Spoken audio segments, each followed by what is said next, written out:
بسم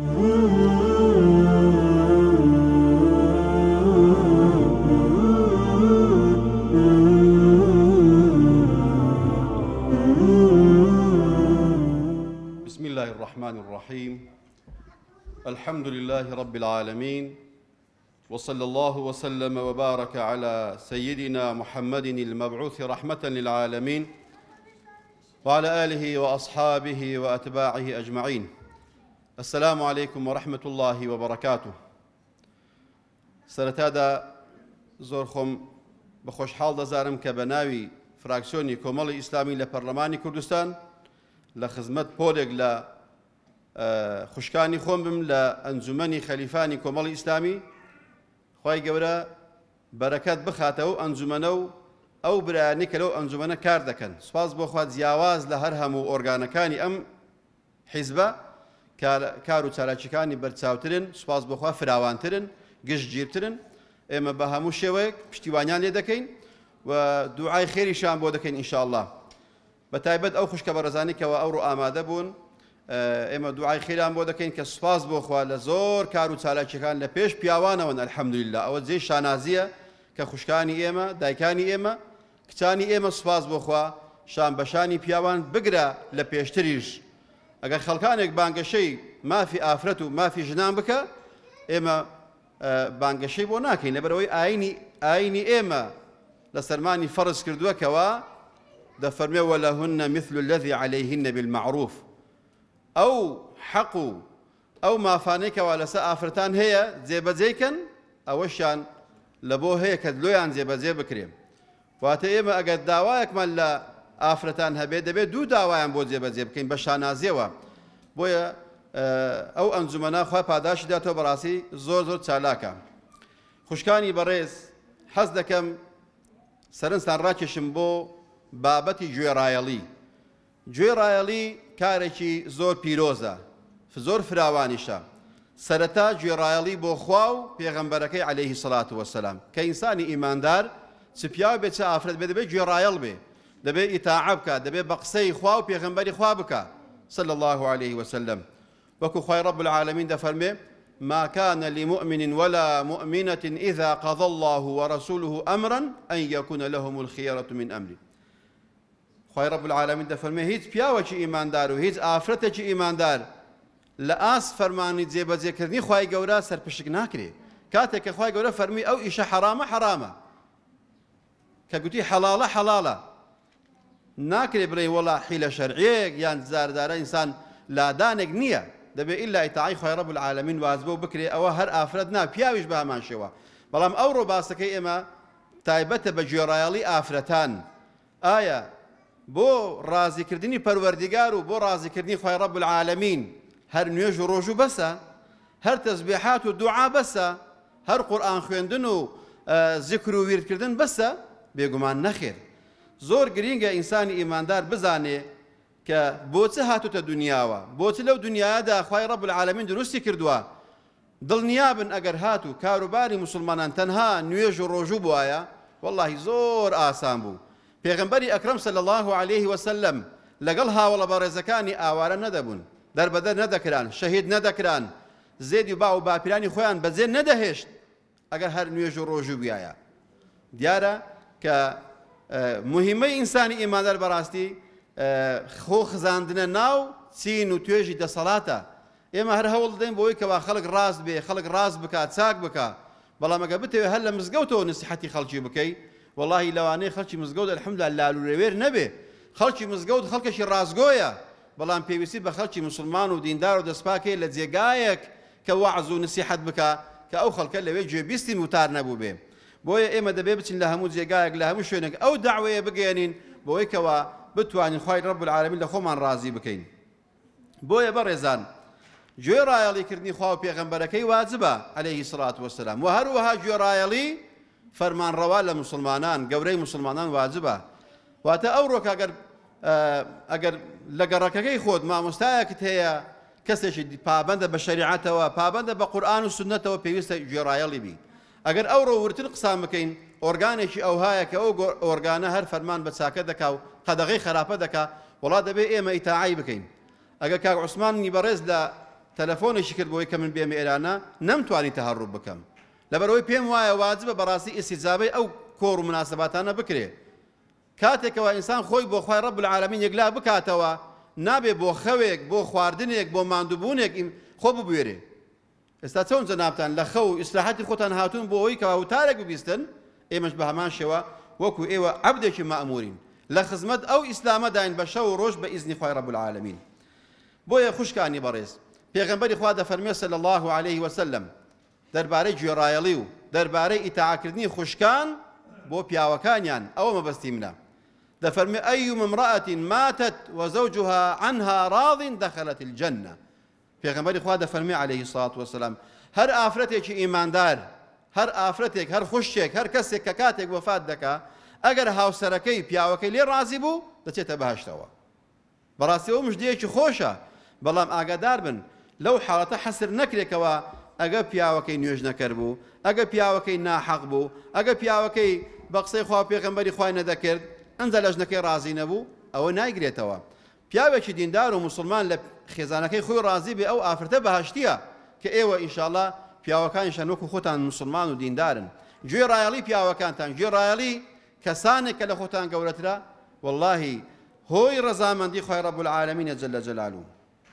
وەکو خوای گەورە دەفەرمێ یا ئەیها الذین آمنوا أطيعوا الله وأطيعوا الرسول وأولي الأمر منكم أي إيمان دارنا أي باور دارنا فرمان رواي خواتان قبول به پیغمبركي عليه الصلاة والسلام وأولي الأمر منكم قورا كانشتان ليرا نهندك لزانان دفرمون اگر آفرد به پیاوكي شمولي دكا ولي أمري به سرپرشتياري به خمخوري به اگر كذبه لمال بابي باوشي برايكي بهمان شوا بلام آگادار بن اوي كوا باز دكريكا پیاو سالاريه یان پیاو دەمڕاستیە هەرچی هەبێت لە ئیسلامدا ئەوە نییە طبعا شەرع سالاری لە ئیسلامدا هەیە دەبێت شەرع سالار بێت نەوەک پیاویان ئافرەت سە هەندێک حاڵەتی وا هەیە هەندە باسی مافی و ڕۆڵی ئافرەت دەکرێت پیاو بێ ماف دەکرێت زاری وا هەیە ئێمە ئاگادارین کەوا برایان هاتوون سکاڵایان تۆمارکۆ لە دژی ژنەکانیان تند و تیژیان بەرامبەر کراوە نابێ نە ئافرەتان مەزلوم بن نە پیاوانش مەزلوم بن دەبێت ئیتاعی خوا بکەن و شرعی خوا سەروەر بێ و شەرعی خوا گوێڕایەڵی بکرێ جەل جەلالوه لەوانەیە کەسێک بپرسێ ئەگەر پیاوەکەی نوێژنەکەر بوو پیاوەکەی ڕۆژوونەگەر بوو پیاوەکەی کەسێکی لار و لەوێر بوو فەرمانی کارێکی خراپی بە ئافرەتەکەی خۆی کرد ئایا ئیتاعی بکە یان نا بێگومان نەخێر بێگومان گوێڕایەڵی هیچ کەسێک ناکرێت لە گوناه و تاوان ئەگەر پیاویە برایە باوغە نابێ گوێڕایەڵی بکەیت بە فەرمودەی کە دەفەرمێ لا طاعة لمخلوق في معصية الخالق فرمان ڕەوایی و گوێڕایەڵی و سەمع و تاعە نییە بۆ خەڵکانێک ئەگەر فەرمان بە چاکە بە خراپە بکەن کاتێک ئەمرت پێ دەکا گوناهێک تاوانێک خراپەیەک ئەنجام بدەیت واللهی بۆ تێ سەمع و تاعەی نەکەی بەڵام ئەگەر بکرێت بە حەکیمانە بێ بە عاقڵانە بێ بە ژیرانە بێ بەداخەوە لە ڕێ ئەو پەیوەندیانێکەوە بەمنەوە دەکەی لە ڕێی بەرنامەکانمەوە دوا بە دوای بەرنامەکان خەڵکێکی زۆر تەلەفۆن دەکا ئافرەتی وا هەیە دەگریا سوێن دەخوا دەڵێ والله مامۆستا لە دەست پیاوەکەم نازانم چۆن بێمە دەرەوە سوێندی خواردووە ئەگەر بە چەفیەوە بچێ دەرەوە بە پۆشاک و بە حیجاب بڕۆی نایەوە ئەو ماڵی دەڵێ یان ناچمە دەرەوە یان کاتێک کە دەچم پیاوەکەم دیار نەبێ بەداخەوە ئەو ڕۆکە هەندێک لە پیاوان وایان لێ هاتووە فەرمان بە خراپە دەکەن بۆیە ئیتاعەشیان نەک واجب نییە نەک هەر خێریش نییە نەک خێر نییە حرامیشە ئیتاعی ئەو نوعە پیاوە بکەین معلومە کە لە چەند ڕۆژی ڕابردوو دەستگای ڕۆشنبیری نوری حکمە کۆڕێکی جێڕا بۆ ئەو بەڕێوەزانە دکتۆر عوسمان هەڵەبجەی بەڕاستی شتێکی زۆر باشیان باس کرد لەوەی کەوا ئافرەت پارچە قوماشێکی بەسەری داداوە هەموو بێدینەکان دژایەتی دەکەن هەموو عەلمانیەت و هەموو کوفری دنیا دژایەتی دەکەن وەکو ئەو پیاوەی کەوا کتابەکەی نووسیوە دیموقراتیەت بلا حیجاب دیموقراتیەت جێی هەموو کار و کردەوەیەک دەبێتەوە جێی هەموو ئیشێک دەبێتەوە بەڵام جێی چەفیەک و لەسکێکی خوشکێک نابێتەوە ئەوە چ ئازادیەکە چ دیموقراتیەکە بۆیە خوشکانی بەڕێز ئەوانەی کەوا بانگەشتان بۆ دەکەن لەوەی کەوا مافتان لەوەیە ئەگەر بچن مافتان پێ بدرێ واللهی زۆربەی زۆری بۆ بێ مافکردن بووە بۆەوە بۆکەوا لەژێر سەمع و تاعی پیا و برا و باوی خۆتان دەربێنن و پاشان بێناز و بێماف بن خەڵکانێک بە ئێمە لە ئەنجامی داخلبوونمان بە مەجلیسەکان و بە سڵحی بینی ژن و مێردان و یانزاری وایە باب و کچ و دایک و کچ واللهی هۆکارەکەی تەلەڤیزیۆنێک بووە هۆکارەکەی ئەم تەلەڤیزیۆن و ڕاگەیاندنا نەبوون کەوا بایەخیان نەداوە بە ئەخلاق و نەریتی هەم ئیسلامی هەم ڕەسەنی کوردایەتیش نەپابەندن بە ئەخلاقی مسلمانان نەپابەندن بەو نەریت و داب و ڕەوشتە جوانەی باو باپیرانی ئێمە هەیان بووە وەرە تەمەشایەڵی داپیرەکانی ئێمە بکە تۆ خوا کاتێکەوە زلێکی کوردی لە بەردەکە بزانن چ زەیەکی عیبی هەیە چ شوێنێکی دیارە بزانە هیچ زەیەکی ئەو دایکەی ئێمە پێت عیبە لە بازار بڕوا لە جێگایەک بڕوا نەخێر بۆ لەبەر ئەوەی زلی باو باپیرانی ئێمە کە پابەندبوون بە قورئان و سوننەتەوە ئەدی لەگەڵ ڕێز و حرمەتم بۆ ناوەکەی زلی کوردی ئەوڕۆ ئی ئافرەتان کە دەڵێمی ئەوڕۆ بەس نە مۆدیلەکەیەتی توخوا شەرمت بەخۆ نەپێی بچی ئاوەدانیا توخوا ئینسان ڕووی هەڵدێ نەپێی بڵێ من مسلمانێکی کوردم کاتێک ئەو جوود بەرگە لە بەدەکەی بەداخەوە وەڵڵاهی کە کاتێک ئەوانی شەرم ناکەن ڕوبەڕوومان دێن ئێمە شەرمیان لێ دەکەین ئێمە ڕووی خۆمان وەردەگێڕن لەبەرەوەی ئەوان ڕووبکەنە لایەکی ئێمە ڕووی خۆمان وەردەگێڕین کە بە ناوی زلی کوردی و بە ناوی ڕۆژی زلی کوردی وایان لە زلی کوردی کردو بەداخەوە کە بەس ڕێز و خۆشەویستی بۆ ئەو زلکە نەماوە بەداخەوە بۆیە گوێڕایەڵی کاتێک واجبە ئەگەر ئەو کەسە بە قسەی خوا و پێغەمبەری کرد صلی الله عليه وسلم خوشکانی بەڕێز ئەگەر بێت و ئێوە ئیتاعی پیاوە ئیماندارەکان بکەن پیاوە مسلمانەکان بکەن واللهی ئەجرتان زۆر گەورەیە زۆر جاری وهەیە لە نوێژ و ڕۆژووی سنەت خێری زیاترە لە بەو ئەوەی کەوە تەبایی ماڵت بەرەکەتی ماڵت ئاسوودەیی و خۆش گوزەرانی ماڵت بە ئیتاعەکەیەوە بەڵام ئەگەر هاتووێتە دوو ڕکعات نوێژ کێشەیەک دروست بوو مەیکە بڕۆ ئیتاعی پیاوەکەت بکە گوێڕایەڵی پیاوەکەت بە پیاوەکەت ڕازی بکە بۆیە دەفەرمون لە سەردەمی پێغەمبەری خوا صلی الله عليه وسلم پیاوەک هەبووە پیاوەکی دڵڕەق بووە پیاوێکی تند و تووڕە بووە تند و تیژ بووە لەگەڵ ئافرەت و ماڵی خۆی چەند جاران خەبەر بۆ ژنەکەی دێ دەڵێن ئەی فڵان وەرە باوکت شڕە نەخۆشە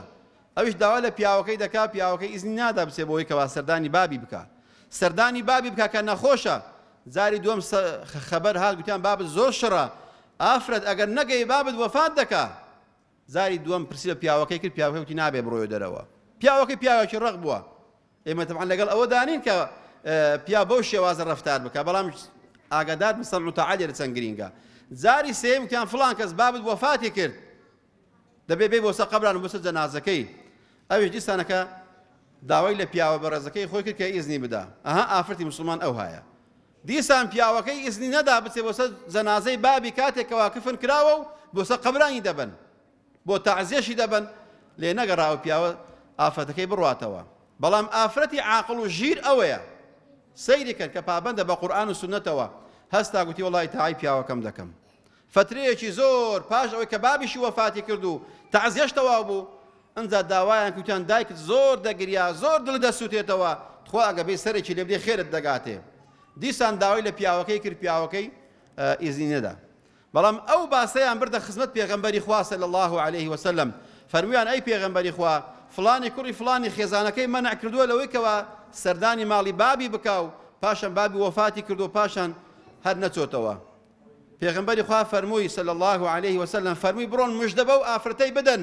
قەسەم بە گەورەی خوا ڕەب العالەمین لەبەر خاتری ئەو سەمع و تاعەت جوانەی ژنەکەی بۆ پیاوەکەی خوای ڕەب العالەمین لە بابی خۆش بووە ئەوەیە بەرهەمی سەمع و تاعە بۆ پیاوەکانتان خوشکانی بەڕێز بۆ برایەکانتان بۆ ئەو خەڵکانەی کەوا مسلمان و ژیر و عاقڵن فاتیحایەک دەچی دێخوێنی لەوانەیە هەندێک خێر پێ نەگا بەڵام بەهۆی سەبرگرتنی منداڵێک و ئیتاعەکردنی پیاوەکەی ئەوها خوای ڕەب العالەمین لەو پیاوە خۆش دەبێ بۆیە بەڕێزان پێغەمبەری خوا دەفەرمێ صلی الله عليه وسلم كل أمتي يدخلون الجنة إلا من أبى فەرمووی ئومەتی من هەمووی دەستە بەهەشتێ ئیلا ئەوەی کە بەخۆی نێوێ فەرمویان ئەی پێغەمبەر خوا چێ هەیە نێوێ بستە بەهەشتێ فەرمووی من ئەطاعنی فقد دخل الجنة ومن عصاني فقد أبى هەر کەسێک گوێڕایەڵی خوا و پێغەمبەری کرد دەستە بەهەشتێ هەر کەسێکیش گوێڕایەڵی خوا و پێغەمبەری نەکرد صلی الله عليه وسلم ئەوە مانع بووە ئەوە ناستە بەهەشتێ کە سەمع و تەعای بۆ خوا و پێغەمبەرەکەی نەبووە عليه الصلاة والسلام کەواتە ئیتاعەکردن هۆی چوونە بەهەشتەوەیە جاری وهەیە خوای ڕەب العالەمین بە نوێژێک بە ڕۆژووێک لە ئینسان خۆش نابێ بەڵام بەو سەمع و تاعە شەرعیانە لە ئینسانی ئیماندار خۆش دەبێ خوشکێکی بەڕێز تەلەفۆنی بۆ کردم دوا بەدای ئەوەی کە لە بەرنامەی بانگەواز تەواو بووین گوتی مامۆستاوە پیاوەکەم قسە لەگەڵ دەکا منیش فەرموو برای بەڕێزم وتی مامۆستا هەزار ڕەحمەتی خوا لە خۆت لەو کەناڵە ئیسلامیەی بێ ئەمیش سوپاس دەکەم براکەم فەرموو وتی مامۆستا من لە شارێک لەو شارانەی کوردستان دەژیم چەند مامۆستایەکی خزم و جیرانم پێیان گوتوم دوو لە ڕووی جەنابتان پێیان گوتوم ئەگەر بشتۆپی ناینە سەر گۆڕستانەکە لەبەر ئەوەی گەڵاو دەبین مامۆستا وای پێ گوتووە یعنی توندیش بەو نوعی بەڕاستی لە ئیسلامدا پەسەند نییە وتی منیش گوتومە ئەگەر ئاینێک بێ و بەرنامەیەک بێ پیاوی وەکو تو پەروەردە بکە من ئەوەم هەر ناوێ حاشە لە ئیسلام تەوانەوە ئیسلام نییە سەقەت حاڵی بوون ئەوەی کەوا ئێمە بە سەقەتی حاڵی دەبین ئەوەیە ئیسلام مشەوه دەکات دەڵێ بەڵام ئێستا کە کاتێک کە هاتمەوە ماڵەوە سوێندم لە ژنەکەی خۆم خواردبوو ئەگەر بیکەیە کەناڵی ئیسلامیەکان لێت دەدەم نەیکەیە کەناڵی ئیسلامی دەڵێ ڕۆژێک چوومە دەرەوە سەردانی شوێنێکم کرد کە هاتمەوە بە دزی هاتمەوە بزانم خێزانەکەم چ دەکات تەماشای کەناڵی ئیسلامی دەکات تەماشای کەناڵی بانگەواز دەکات یان نا سوبحانە دەڵێ کە سەیرم کرد کەناڵی بانگەواز بوو تۆ لەسەر بووی کەوتی غارمدا خێزانەکەم وەری گەڕامێ بە دوو لە ڕوتان بە شەق و زلاقە لێمدا وتم پێم نەوتی تەماشای تەلەڤیزۆنی ئیسلامیەکان نەکەی وتی ئافرەتەکەش دەستی بەرز کرد لە ڕاهی خوای لێم مەدا بەس یەک دەقە گوێ ڕابگرە بزانە ئەو پیاوە دەڵێ چی وتی مشتم دە باشە ئەوە دوو دەقە گوێ ڕادەگەم بزانم دەڵێ چی دەڵێ ئەو ئاەتت خوێندەوە کە خوای ڕەب العالەمین باسی ئەوەی دەکا ئەگەر ئێت و ئینسان تەوبە بکا و دەگەڕێتەوە بە لای خوای گەورە خوا لەگەورە لە هەموو گوناحەکانی خۆش دەبێ دەگوی وەڵڵی چەند ساڵ بوو عەزرەتی ئەو ئاەتە بووم کەسێک بۆم بخوێنتەوە بۆم شەرحەکان نەمدەزانی نەمدەوی جێم لێ نەبوو کەسێک بۆم بخوێنتەوە هەر هەڕەشەیان لێ کردم و هەر دەریان کردم بەڵام کاتێک کە باست کرد خوای ڕەب العالەمین لە گوناحی ڕابردووت خۆش دەبێ دانیشتم دەدەقە چارەجێک تا بەرنامەکە تەواو بوو ئێستاکەش سوپاس بۆخوا وعدمان داوە کە هەرچی کەناڵە لەو تەلەڤیزۆنی لێ نەدرێت ئیلا کەناڵە ئیسلامیەکان و پاشتر کەناڵی ئاسمانی بانگەواز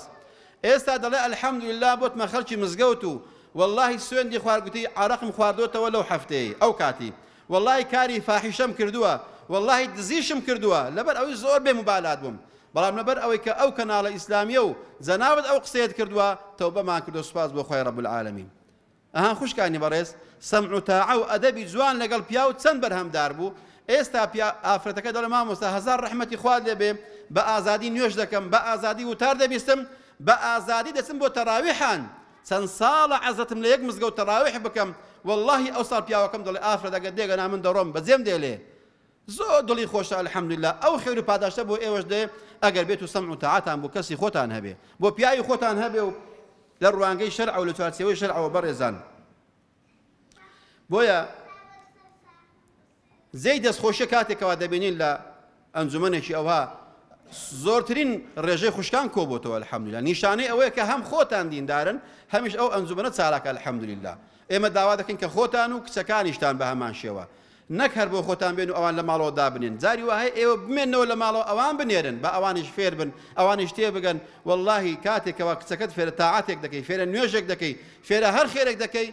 دایک و باوک ڕاستەوخۆ لە خێر و سەدەقەی ئەولادەکەی بەشدارە ئومێد دەکەم خوای باڵادەست خوای کردگار